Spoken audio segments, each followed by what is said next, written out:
Deus, nós te louvamos por essa noite. Como somos gratos a ti por ter um tempo onde podemos nos reunir e exaltar e glorificar o teu santo nome, ó Pai, o único digno de receber toda a honra e toda a glória.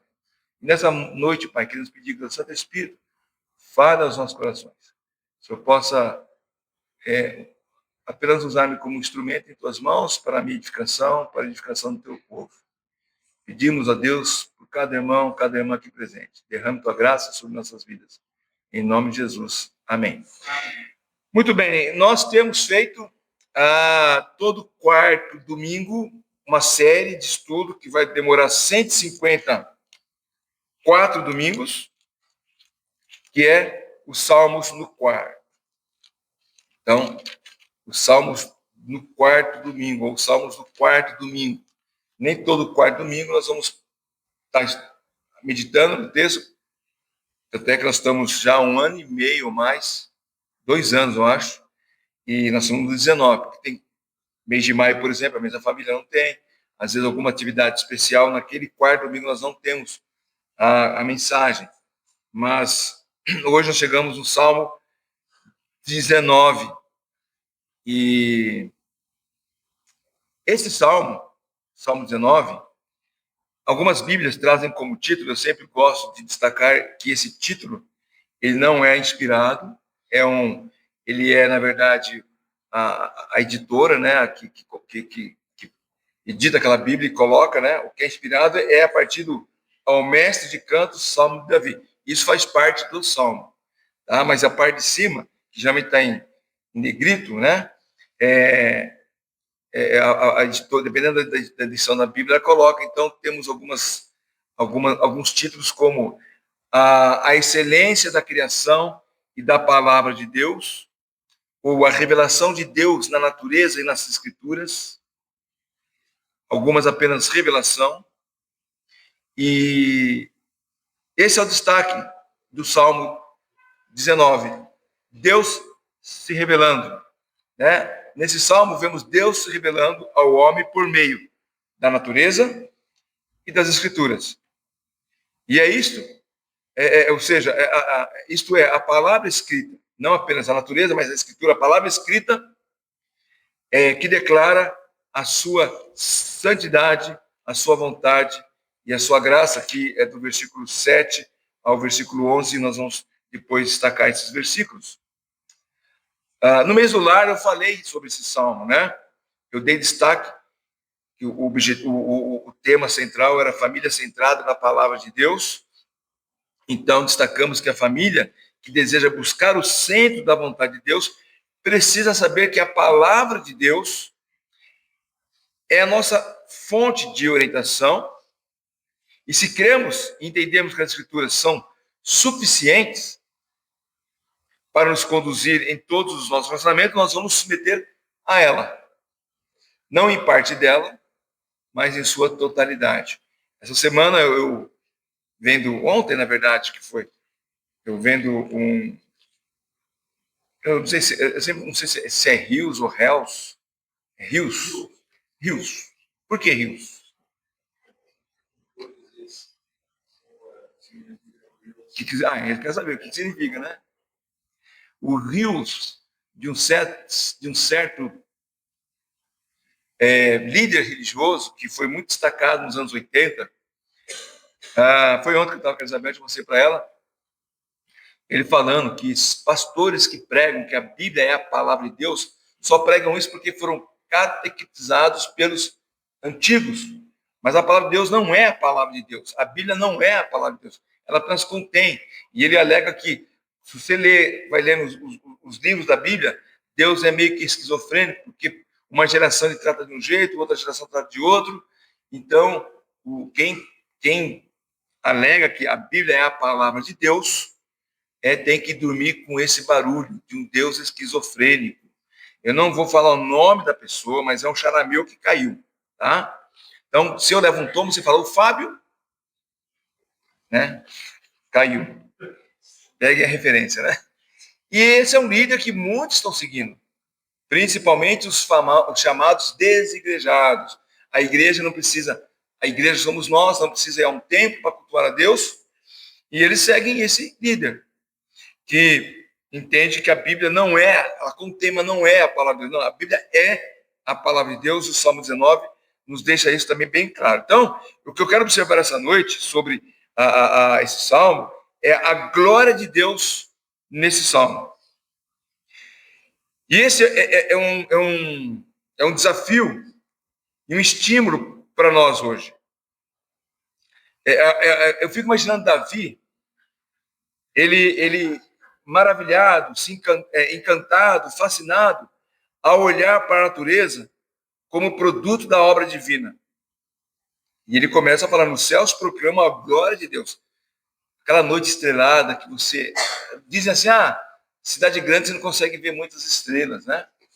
Mas às vezes você olha assim, aquele lençol de estrelas, coisa linda, né? Aquilo ali nos maravilha. Então eu fico imaginando Davi olhando para a natureza e vendo que a natureza, na verdade, é produto da obra de Deus. E esse salmo, então, resulta no encontro do salmista com Deus, onde ele vê e entende que esse complexo maravilhoso da natureza não podia vir de uma mente humana, não podia vir do acaso. E agora nós estamos falando de Davi, numa época que não havia telescópio, né? Não havia homem, não tinha já viajado ao espaço. Então, o que limitava a visão de Davi eram os olhos. Não havia muitos conhecimentos científicos na astronomia, né? Eu sempre confundo com astrologia. A astrologia é daquela do jornal, que você não deve ler. Mas a astronomia. E ele contempla essa maravilhosa obra de Deus e fala: isso aqui não é do acaso, é um Deus soberano, é um Deus poderoso, é um Deus criador.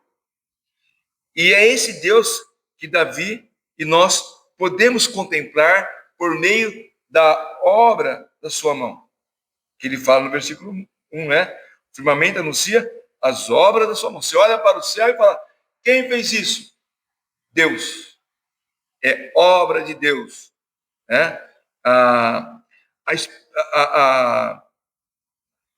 expressão de louvor a Deus por sua grandeza e também por sua palavra motivou não apenas Davi, mas outros na Bíblia a louvarem a Deus em toda a sua grandiosidade. Por exemplo, Paulo e Silas, mesmo em prisão, eles louvavam a Deus. Lá, Atos 16, 26, diz que eles louvavam com hinos, vamos ler o texto, né? Eu ia falar hinos e cânticos de louvor, mas não sei se tem cânticos aqui. Atos 16 e 25. Que eu li esse texto durante a semana, mas a cabeça... Eu usei um shampoo que ele tira quase tudo que eu lembro, né? Por isso que eu tenho que anotar. Atos 16 e 25. Por volta da meia-noite, Paulo e Silas oravam e cantavam louvores a Deus. E os demais companheiros da prisão escutavam. Então, mesmo em prisão, eles podiam louvar a Deus pela grandeza de Deus. E somos exortados a fazer isso. Lá também o apóstolo Paulo fala, em Efésios capítulo 5, 19, ele nos exorta a estar louvando a Deus. Né? Em Efésios 5, versículo 19, falando entre vocês com salmos, hinos e cantos espirituais, cantando, louvando de coração ao Senhor. Então, essa deve ser uma prática natural de todo filho de Deus, louvar a Deus por toda a sua grandiosidade, por toda a sua grandeza, por tudo aquilo que Ele é, não apenas por aquilo que Ele pode fazer por você, né? Então, se você recebe uma grande bênção, Deus é maravilhoso, eu quero exaltar, eu quero louvar, mas você não recebeu bênção nenhuma, a sua vida continua uma rotina diária, nada altera, mês após mês, você trabalha, paga conta, e continua ali umas dores no corpo, uma enfermidade, e aí Deus não é grandioso? Continua sendo grandioso da mesma forma. O problema é que a gente quer ver Deus grandioso apenas quando Ele atua em nós, né? De forma que nos surpreenda. Mas todos nós devemos louvar a Deus em todas as circunstâncias. O salmista também no Salmo, Davi também fala no Salmo 57, 5, Seja exaltado a Deus acima dos céus e em toda a terra brilhe a sua glória. Né? Então, ele menciona ainda no versículo 7, firme está meu coração a Deus, o meu coração está firme, cantarei e entoarei louvores. A quem nós estamos louvando, a quem nós estamos exaltando no nosso dia a dia. Nós devemos exaltar e louvar, nós devemos ser levados a exaltar o nome de Deus diante da sua majestade, todos os dias de nossas vidas. E esse salmo, Davi, nós podemos dividir ele em duas partes, do versículo 1 ao 6, nos trazendo a revelação de Deus através dos céus, do firmamento, e do 7 ao 14, a revelação de Deus através da sua palavra. Então, tanto o céu como a palavra de Deus nos mostra a obra de Deus, a sua excelência na criação de todas as coisas. Talvez alguns falem que não há muita conexão entre os céus e a palavra de Deus, parecem coisas diferentes, mas o que vemos aqui é que tanto os céus como a palavra de Deus, elas se unem para nos revelar o próprio Deus, para testemunhar do próprio Deus. Uma pessoa que olha para o céu e pergunta quem fez isso, ele abre a palavra de Deus e fala: no princípio criou Deus os céus e a terra. Então a resposta de quem fez todas as coisas está na palavra de Deus. Deus nos deixou a sua palavra para que nós pudéssemos ter nela essa informação. Então, começando do versículo 1 ao 4, os céus proclamam a glória de Deus e o firmamento anuncia as obras de suas mãos. Um dia discursa a outro dia, e uma noite revela conhecimento a outra noite. Não há linguagem, nem há palavras, e deles não se ouve nenhum som. No entanto, por toda a terra se faz ouvir a sua voz, e as suas palavras chegam até os confins do mundo. Aí pôs uma tenda para o sol. Os céus proclamam a glória de Deus. Toda a criação tem as marcas do Criador. Quando você pega um quadro, eu não sei se você já viu um quadro importante, de um pintor importante, Michelangelo, tá lá, né? E você admira aquilo ali. Eu e Elizabeth, quando fomos ver a Mona Lisa, ficamos decepcionados. Quem fez a Mona Lisa? Foi Michelangelo? Da Vinci? Da Vinci, é. Eu entendo de arte como... Aí chegamos lá assim, cada negócio é menor que essa caixa de som.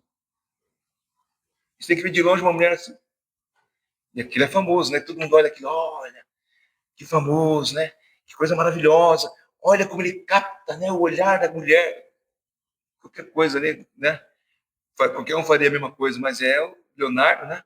Então, mas você olha para o céu e você vê ali a assinatura de Deus na criação, né? Ontem que teve a chuva de meteoros, não sei onde foi, mas dizem que teve, né? E por mais que possa ser assustador, deve ser maravilhoso ver aquelas coisas acontecendo ali. Então, para onde você olhar, você olha para o céu, você olha para o mar, você olha para as montanhas, você olha para os campos, você olha para os vales, você vai ver as digitais do Deus Criador, mesmo na natureza já afetada pelo homem, né? Lugares ainda são preservados. Você olha às vezes um vale e é lindo aquilo ali. Ontem nós estávamos em Atibaia, fomos até São Paulo, e lá tem o Vale Encantado, né? É o Vale Encantado que chama ali? Do lado da cidade do lado lá, na Serra da Cantareira, né? Tem um acampamento do Vale Encantado. Eu tenho certeza que tem. Mas ali tem a Serra da Cantareira. Do Palavra Vale Encantado.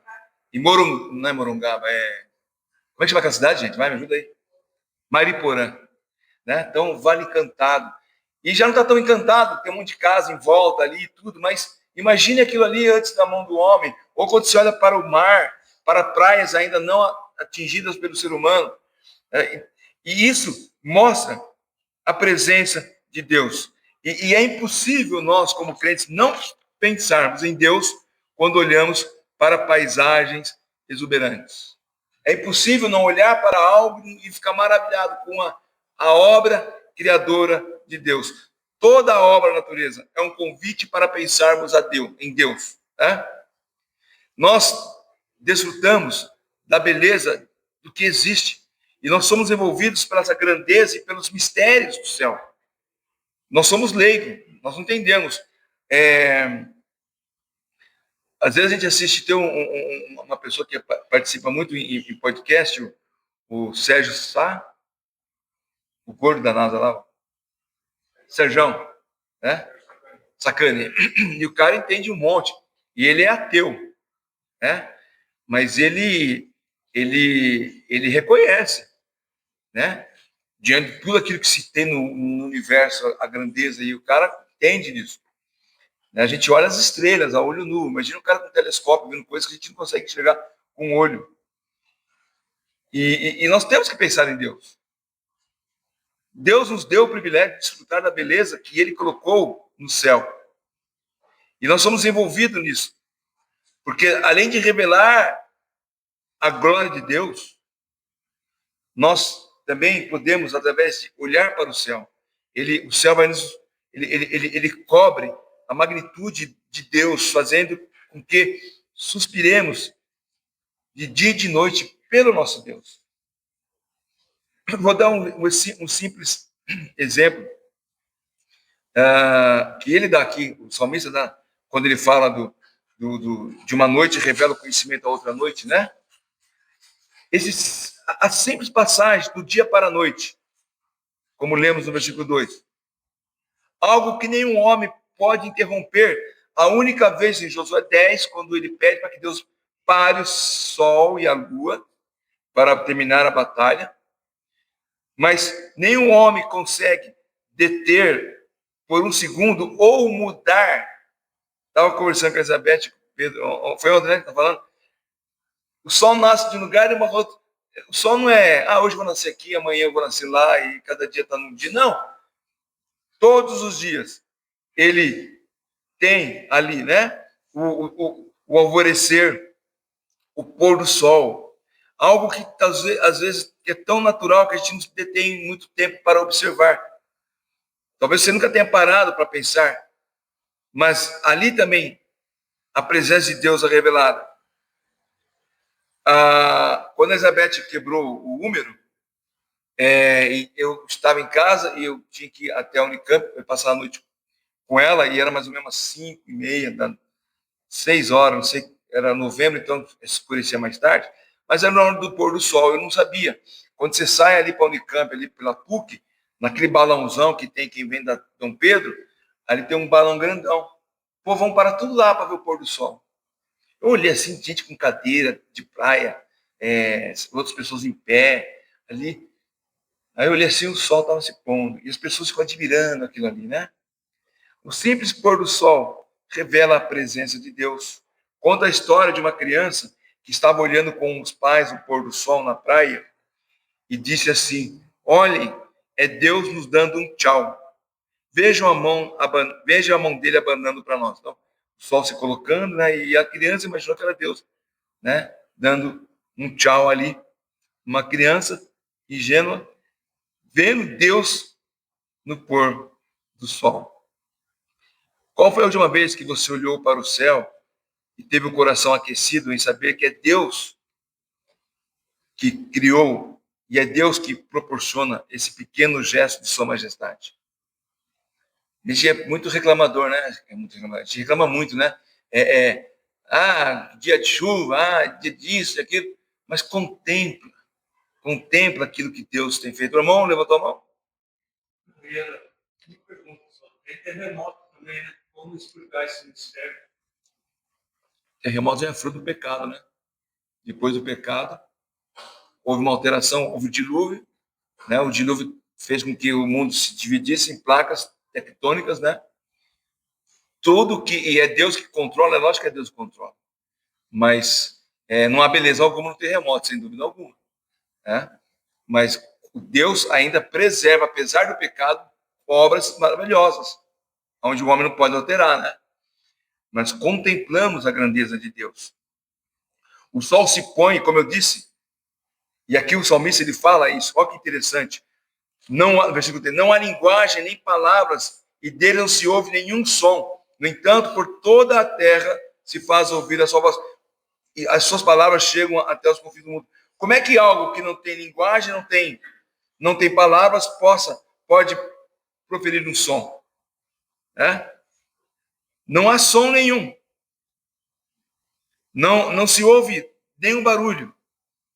Não se pode ouvir, mas a nossa alma ouve em alto e bom som a grandeza de Deus. Nossos olhos contemplam um show de cores e luzes por cada pôr do sol. E ele é singular. Elizabeth gosta de ver, às vezes, o pôr do sol e fala assim, parece o quadro de Jesus está voltando, né? Que é assim, onde a gente mora, quando desce para pegar Dom Pedro, a gente contempla as nuvens, né? O céu. E o quadro de Jesus está voltando. E Deus, podemos dizer, é o maior artista que já existiu, né? Se nós quisermos aprender algo sobre a arte divina, se você quer aprender algo sobre a arte divina, acorde de manhã, observe o sol nascendo, pare por um instante, observe o pôr do sol. Ali você vai aprender que nenhuma evolução, nenhuma grande explosão seria capaz de criar o que os nossos olhos podem contemplar a cada manhã e a cada final de tarde. O silêncio é o grande segredo dessa maravilhosa criação. Você pode, como o salmista fala aqui, sem falar algo, sem proferir uma palavra, o sol, ele está testemunhando a grandeza de Deus. Em eu disse, pessoas gostam de observar o pôr do sol. E você vê que naquele momento elas ficam caladas, né? Em silêncio ali, observando.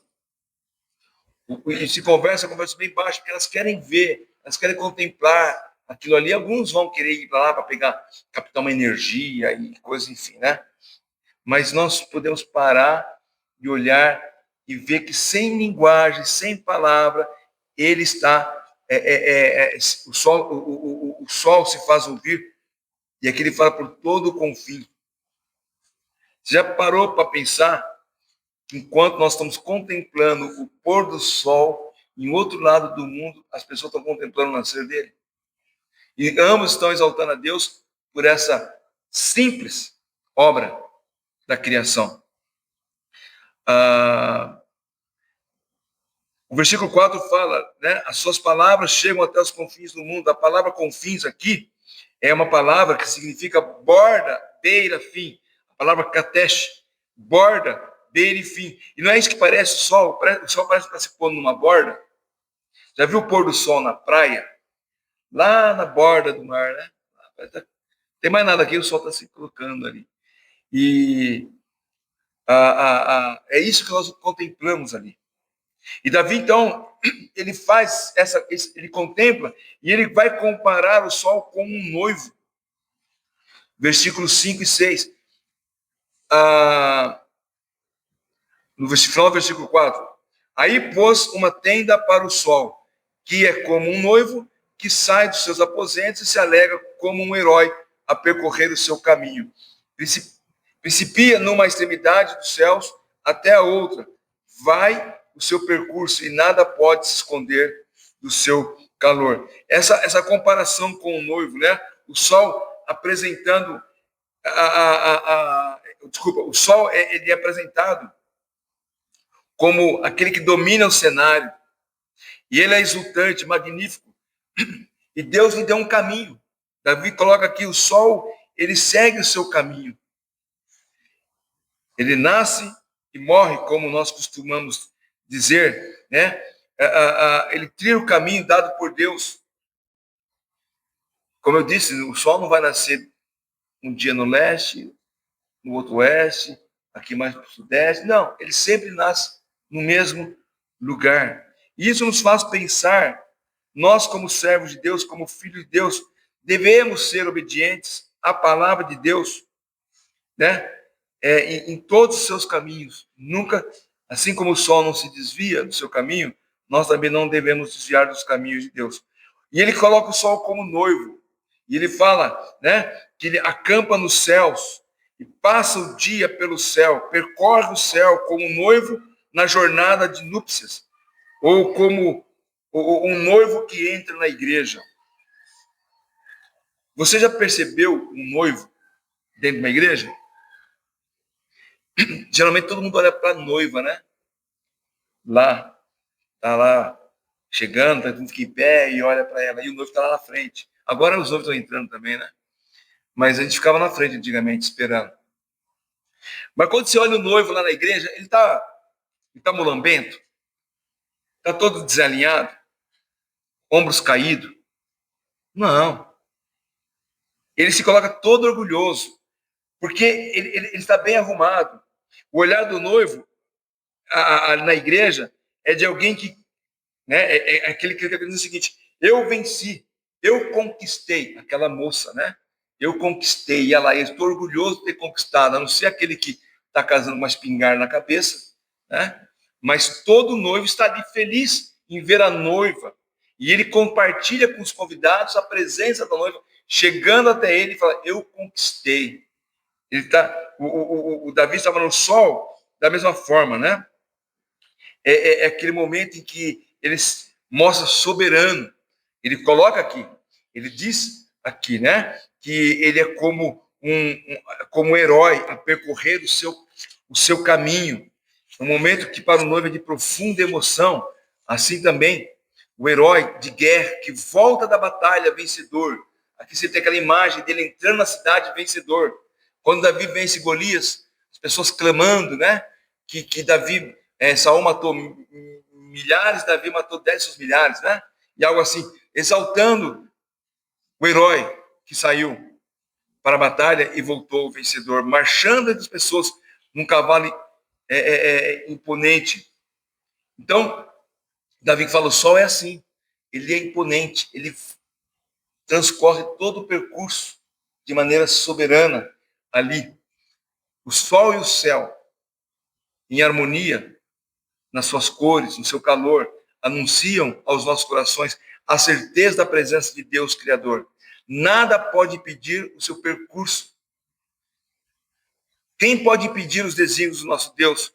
Quem pode impedir que o plano de Deus aconteça? Jó fala em 42:2 que nenhum plano de Deus pode ser frustrado. Assim como o sol não desvia do caminho, os planos de Deus também não saem dos caminhos. Deus não tem um plano B.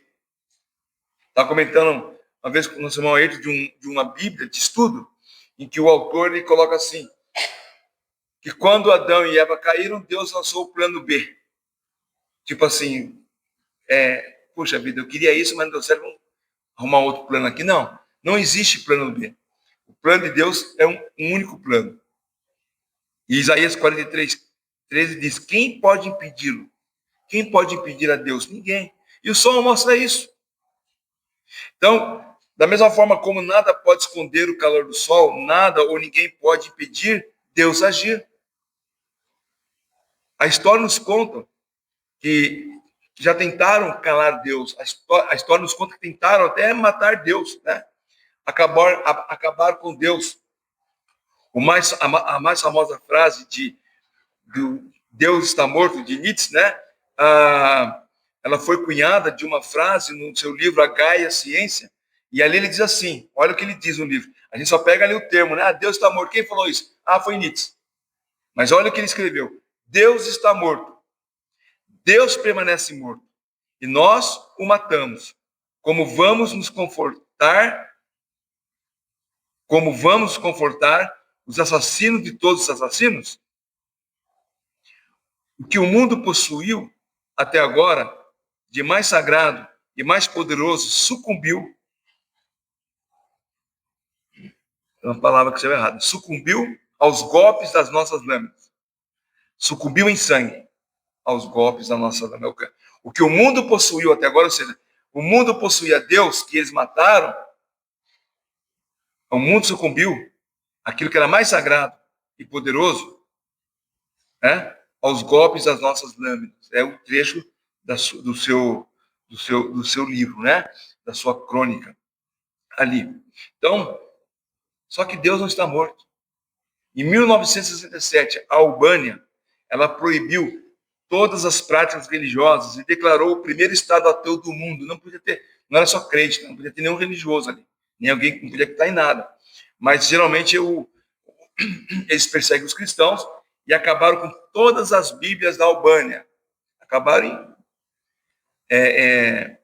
entre aspas, né? Mas isso durou até 1996, até 1990. Por quê? Com a queda do Muro de Berlim, em 91, aqueles que não podiam ser vistos com uma Bíblia na mão começaram a sair. E no primeiro ano, a igreja da Albânia era composta de 16 pessoas. Hoje, 20% da população é considerada cristã.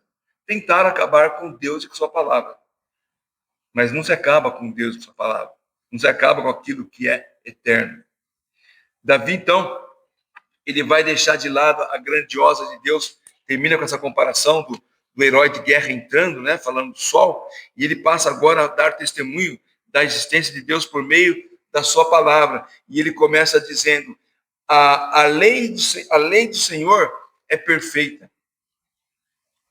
Como é perfeita a lei do Senhor. A palavra hebraica Torá, conjunto de preceitos e estatutos religiosos, está se falando ali especialmente do Decálogo, né? Ou do Pentateuco, que não é uma lista do que pode e que não pode fazer. As pessoas confundem e falam: né, a Bíblia é chata, tem um monte de coisa que não pode, que pode ou que não pode fazer. Não, a lei do Senhor é perfeita, não é uma lista do que pode ou que não pode fazer, né? Pelo contrário, os ensinos da palavra de Deus nos garante vida segura, nos garante uma vida ética, uma vida santa, uma vida pacífica. A lei do Senhor é o parâmetro entre o que gera em nós segurança, alegria e santidade. Se você confia e descansa e segue a lei do Senhor, você vai ter segurança, alegria e santidade, mesmo em momentos difíceis da vida. A lei do Senhor ensina o coração. Davi fala isso no versículo 8. Os preceitos do Senhor alegram o coração. Os mandamentos do Senhor é justo e ilumina os olhos. A lei do Senhor, ela nos habilita a andar no caminho de segurança. Submeter-se à lei do Senhor gera em nós confiança. Cria em nós um clima de tranquilidade. Cria em nós uma certeza que, como filhos de Deus, Ele cuidará de nós em todos os momentos. Mas aquele momento mais difícil da minha vida, aonde eu fui, onde eu perdi o emprego, onde está Deus nisso? Aquele momento que eu fui lá no médico e ele me deu um exame, um resultado de exame que me deixou de boca aberta, me arrepiou todo o couro cabeludo, porque o que ele disse ali para mim não é nada bom. Aquele que submete à palavra de Deus, mesmo nos momentos de crise, se sente seguro. Foi ontem ou hoje o devocional que o nosso irmão mandou que fala algo assim. Eu li, nós ouvimos 2 vezes hoje, né? Mas a cabeça já não está funcionando. Lá ouvimos 2 vezes, até voltamos para ouvir. Olha que interessante de falar aqui. É alguma coisa referente a isso, né? Que depois a gente pode pegar, se você não ouviu o devocional que nosso irmão tem colocado no gabinete, ouça, né? Foi de ontem? Mas tem uma frasinha ali que nós voltamos 2 vezes porque nós achamos interessante. Depois a gente pode pegar. Mas, enfim, confiar em Deus não é ter ausência de problema, mas é saber que entre os problemas Deus está presente. Se você entende que a lei do Senhor é perfeita, reta, você será levado a confiar nele e na palavra de Deus em qualquer circunstância, gerando no seu coração adoração a ele. Ele ainda diz que os preceitos do Senhor são retos, ou seja, a palavra de Deus não é confusa, não gera engano. Quem confunde e engana são os homens. Assisti um filme com a Elizabeth que o homem deturpava todos os versículos da Bíblia para poder se favorecer, né? Tudo aqueles versículos, ele era reverendo, né? E ele misturava tudo ali para submeter a esposa a castigos, né? Até chicotada e tudo mais. Mas ele usava versículo da Bíblia e deturpava tudo. Mas a lei do Senhor, a palavra de Deus não é confusa. Nela não há engano. Pelo contrário, nela existe certeza, existe retidão. E essa retidão nos motiva a cantar hinos de louvor a Ele. Através da palavra de Deus, conseguimos ouvir com mais clareza a voz de Deus. E assim seremos instruídos em todo o nosso caminhar. Quando os ensinamentos do Senhor são assimilados, o coração se alegra. E nós vamos aprender a andar em sabedoria e em simplicidade. Somos infelizes? Somos frustrados? Quando damos ouvido às vozes desse mundo. Quando damos ouvidos à voz do coração. E não à palavra de Deus. Você já ouviu aquela expressão? Ouça a voz do seu coração. Aí você abre a Bíblia, enganoso é o coração. Aí vai, dá ouvido ao teu coração. Você vê onde você vai parar. Né? Ouça a palavra de Deus. Porque não há confusão nela. Há retidão. Seus preceitos são retos. Versículo 9, o temor do Senhor é límpido. O cristão deve levar a sério o relacionamento com Deus. Ouvir a voz de Deus com atenção, porque os julgamentos do Senhor são verdadeiros e justos. Não se trata aqui, o temor do Senhor não se trata de ter medo de Deus, mas de reverência em amor.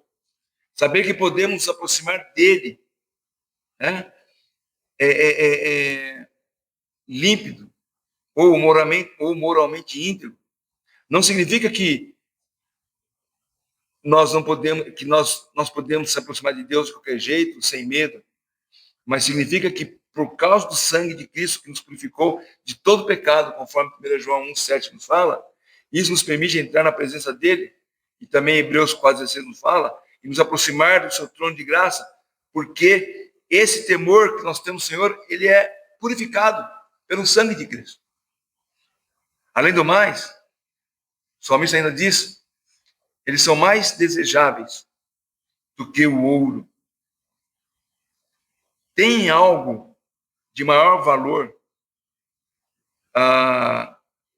ou melhor, tem maior valor, deixa eu refazer aqui, tem maior valor conhecer a Deus e os seus desígnios do que o ouro. O ouro é um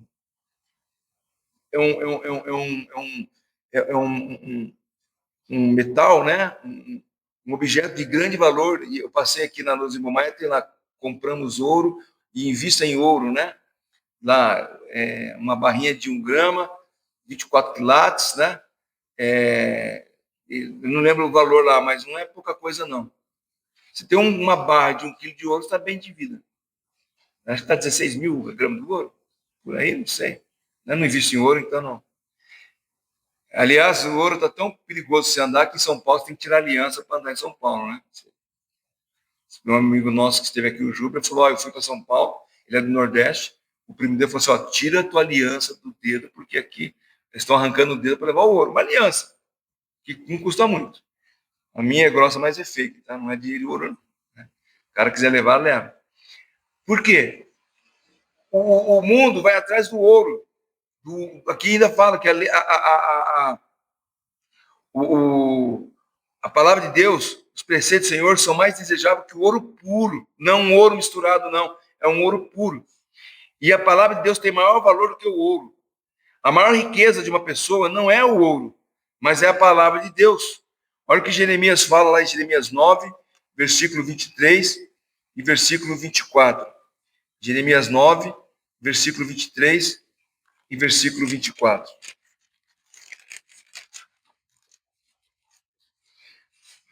Assim diz o Senhor, não se glorie o sábio na sua sabedoria, nem o forte na sua força, nem o rico nas suas riquezas.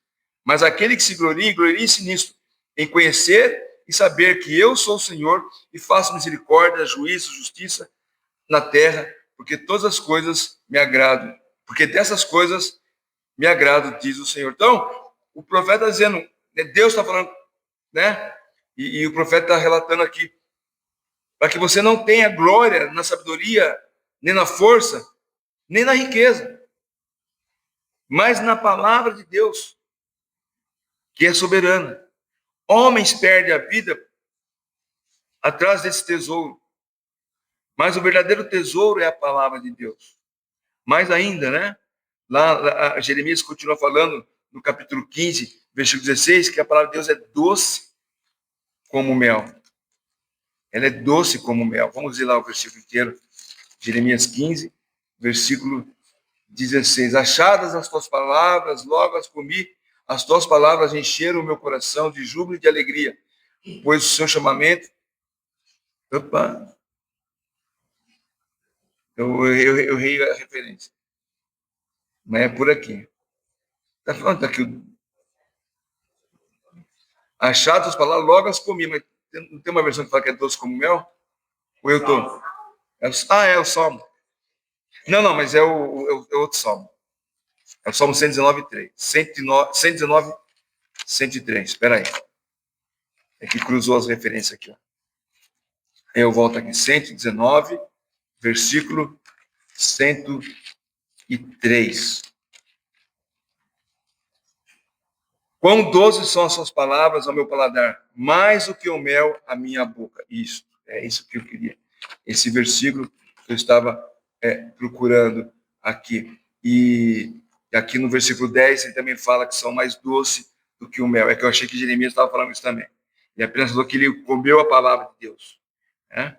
Mas tanto Salmo 19, versículo 10, como 119, versículo 103, fala que a palavra de Deus é doce como mel. Enquanto as pessoas estão se matando pelo ouro, o nosso maior tesouro está em nossas mãos. Do que é que nós temos alimentado nossas almas? Quanta porcaria temos comido ao invés de nos deliciarmos com a palavra de Deus? Numa época de rede social, onde todo mundo é pastor, todo mundo é teólogo, você ouve pessoas aí falando cada besteira. Semana passada, uma aí que hoje ela se diz bruxa, né? Mas era pastora, falou que havia uma abduzão lá no Jogo do Brasil. E todo mundo vai assistir para ver se o Neymar ia ser abduzido. Né? E as pessoas ouvindo lá. Né? E dando crédito à pessoa. Aí ela falou que não errou, porque também ela falou que ia ter terremoto na Venezuela. Então, as pessoas dão crédito nisso. Isso é lixo. Mas a palavra de Deus, ela é saborosa. Esse é o alimento que nós precisamos. A recompensa em guardar a palavra de Deus nos nossos corações nos leva a pensar no fato de que é uma promessa de Deus, no versículo 11. Além da palavra de Deus ser doce, né? Ele diz que há recompensa. É o versículo 11. Além disto, por ele se admoesta o teu servo em guardá-la, né? Ou em os guardar, a grande recompensa. Você não perde por guardar a palavra de Deus no seu coração. A palavra de Deus nos ensina, conforme 2 Timóteo 3, né, versículo 16, diz, a palavra de Deus nos ensina, nos corrige, nos orienta, com o propósito de passarmos a andar no caminho correto de Deus. Não pense que investir na leitura, na meditação, no estudo da palavra de Deus é perder tempo. Pelo contrário, só temos a ganhar com isso. Eu falei no começo do horóscopo, né? Nem sei se tem ainda no jornal, mas eu lembro quando eu trabalhava, o pessoal queria pegar um jornal e algumas pessoas queriam ver o horóscopo do dia. Aí juntava lá, e vê aí, o que fala aí? E a gente acaba sabendo o horóscopo da gente, porque de tanto ouvir, né? O que então, no caso aí seria Libra. O que diz Libra aí? Dia de sucesso. Né? Decisões favoráveis. Assim, coisas... Ou lê a palavra de Deus. Que mesmo que o dia não for de sucesso, você vai se manter seguro naquilo que ela nos orienta. Medite dia a dia. Você só tem a ganhar com isso. Davi continua no versículo 12. Quem há que possa discernir as próprias faltas? Absolve-me das que me são ocultas. Davi agora, então, depois de colocar a palavra de Deus no seu lugar de destaque, de grande valor, ele ora a Deus, pedindo que Deus absolve ele da sua impureza. Não apenas aquelas aparentes, aquelas visíveis, né? Que todo mundo está vendo. Os meus efeitos, todo mundo vê. mas aquelas que são ocultas a vocês. Pecados secretos, pecados cometidos na ignorância. Deus nos conhece. Deus sabe todas as coisas. Ele vê todas as coisas. As nossas transgressões que vemos e confessamos é apenas parte do que há em nossos corações. Mas o que fazer com aquilo que está oculto? Davi ora no Salmo 139 a Deus, né, para que Deus sonde o seu coração. Nós até cantamos esse salmo, né? Sonda-me, ó Deus, pois conhece meu coração.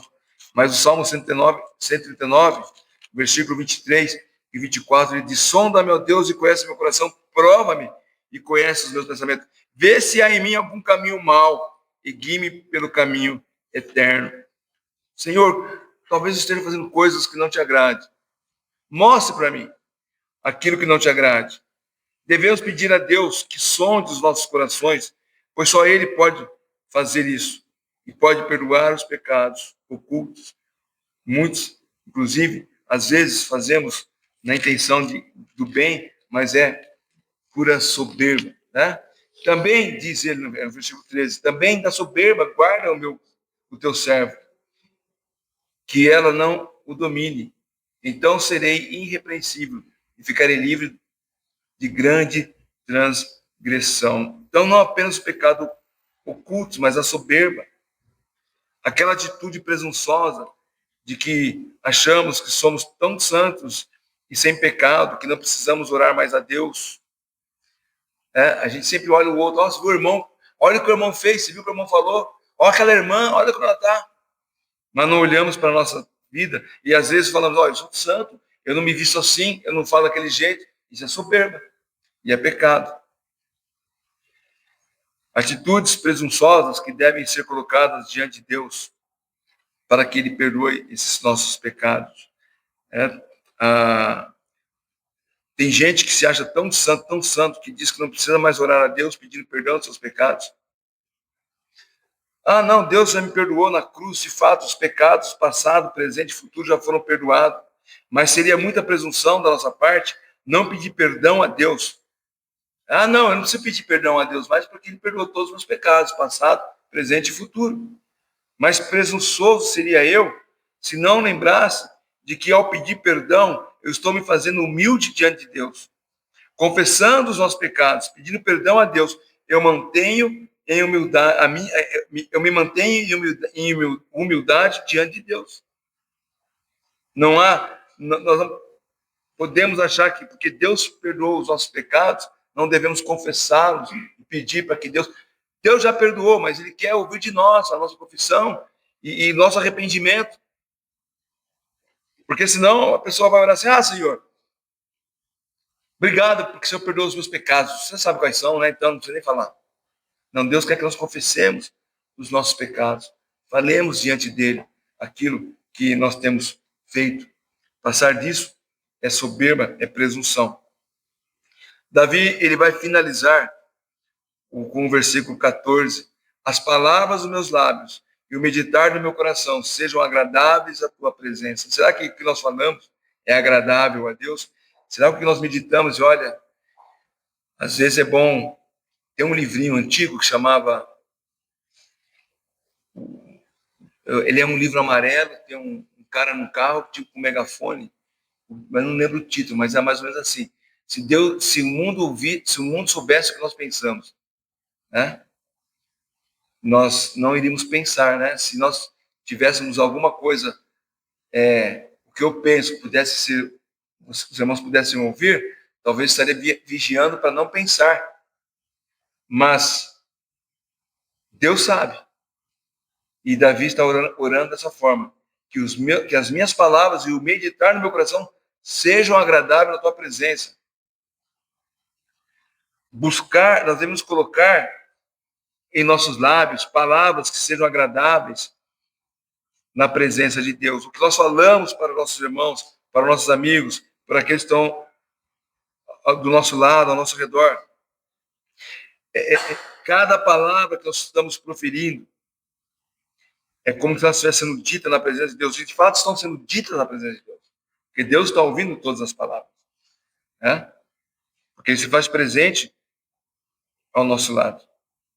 Então, devemos saber escolher as palavras decentes, palavras que possam realmente agradar a Deus. Devemos selecionar aquilo que falamos na presença dos outros, porque Deus está nos ouvindo. Devemos vigiar o nosso coração, a nossa mente, para não termos pensamentos que desagradam a Deus, conforme Davi termina dizendo: Ele que é a rocha e o Redentor, a sua rocha e o seu Redentor, a fortaleza, né? A ideia de rocha é de segurança. Nele temos segurança. Se nós iniciamos olhando Davi falando da grandeza de Deus na criação, exaltando Deus na criação, depois falando da palavra de Deus como forte testemunho para nossas vidas, de maneira que nós possamos descansar na suficiência da palavra de Deus, porque por meio dela, por meio daquilo que Deus nos revelou na palavra, nós temos segurança. Ele é a nossa rocha, ele é o nosso Redentor. Descobrimos isso na palavra de Deus. Não inventamos isso. Uma vez alguém falou assim: quem disse para você que só o crente vai para o céu? A palavra de Deus. A palavra de Deus diz isso. Ela nos revela isso. Não sou eu. Eu não sou presunçoso ao ponto de dizer que eu vou para o céu porque eu sou bom, ou porque eu faço coisas boas, porque eu sou exemplo de vida para os outros. Não, pelo contrário. A palavra de Deus diz que todo aquele que nele crê tem a vida eterna. Os pecados foram perdoados. Por mais que sejamos, por mais que sejamos pecadores ainda, que infelizmente somos. Como o pastor Ronaldo sempre dizia, a esponja de iniquidade. Quando ele falava isso, né? Eu imaginava, né? A esponja sendo iniquidades escorrendo assim, né? Somos ainda. Mas o nosso Redentor derramou o sangue na cruz para nos chamar à sua presença. Que Deus nos abençoe. Possamos exaltar o nosso Criador. E talvez hoje, antes de dormir, olhe para o céu e veja as estrelas e louve a Deus por aquilo que Ele tem deixado como sinal da sua obra, né? Como testemunho da sua obra. Amém?